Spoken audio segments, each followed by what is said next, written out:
আমরা অনেক অনেক কষ্টে আছি। কেন আছি কষ্টে? আপনি কি জানেন আপনি কে? আপনি হচ্ছেন হযরত মুহাম্মদ সাল্লাল্লাহু আলাইহি সাল্লামের উম্মত। যে নবী আপনাকে ছাড়া জান্নাতে যাবেন না।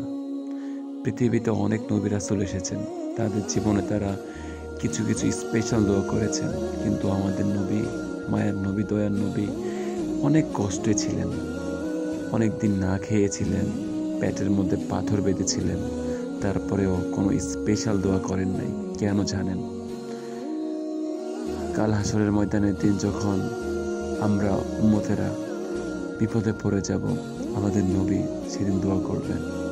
আর আমাদের নবী আমাদের ছাড়া জান্নাতে যাবেন না। সুবহানাল্লাহ।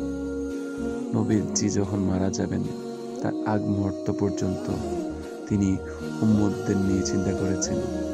তখন তিনি তার কলিজার টুকরা নাতিদের কথা বলেন নাই, হাসান হোসেনের কথা বলেন নাই।